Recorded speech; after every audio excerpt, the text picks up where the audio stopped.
Natry mo na bang magpa-cute sa crush mo? Pero biglang isang araw, Hoy, Joshua! Hoy, Joshua! ano yun?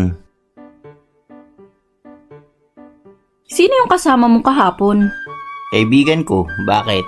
Ang pogi kasi. Pakilala mo naman ako. Ha? Bakit? Ano nagustuhan mo sa kanya? Matangkad siya. Maputi. Matangos ang ilong. Higit sa lahat, pogi. Fatality. Aray, tama na. Na-friendzone ka na, boy.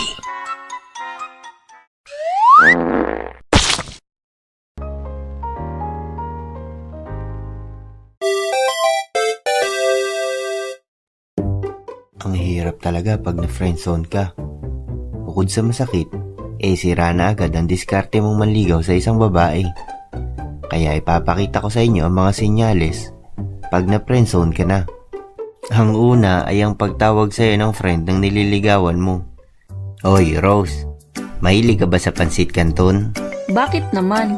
Kasi pagkasama kita, feeling ko lucky me. Ay! Ay, salamat, friend. Friend! Baka gutom lang yan. Sige, kain mo lang. Lilipas din yan. Friendzone ka na, boy. Kung ako sa'yo, itigil mo na ang balak mo kasi pinaramdam na niya na hanggang friends lang talaga kayo. Masisira lang ang pagkakaibigan nyo pag tinuloy mo pa. Gets mo? Ang sunod naman ay di agad pag-reply sa'yo. Yung sinisimulan mo pa lang ang usapan nyo, pakiramdam mo, dead mo ka na. At madalas, kinabukasan na magre-reply.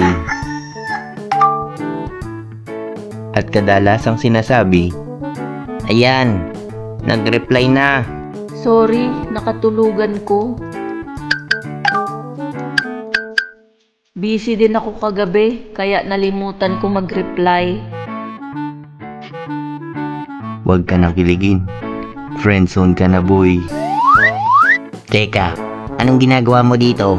Ang pangatlo naman ay ang pagrereto niya sa'yo sa ibang babae. Oy, Rose. May gagawin ka mamaya. Tara, labas tayo. Haha, joker ka talaga, Joshua. Alam mo, bagay kayo ng kaibigan ko. Bakit mo naman nasabi? Kasi nagko-complement ang ugali nyo. Tsaka bagay kayo tignan pag magkasama. Alam mo na, boy. Huwag mo na ipagpilitan ang sarili mo. Allergic din ang mga babae sa lalaking hindi makakuha ng cues o mga signs.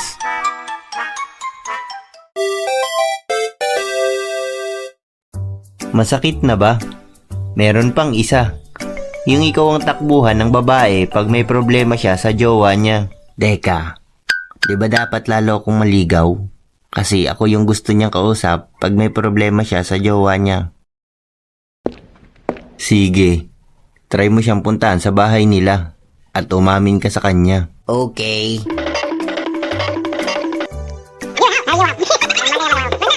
Ayoko na sa'yo. Oh, di ba?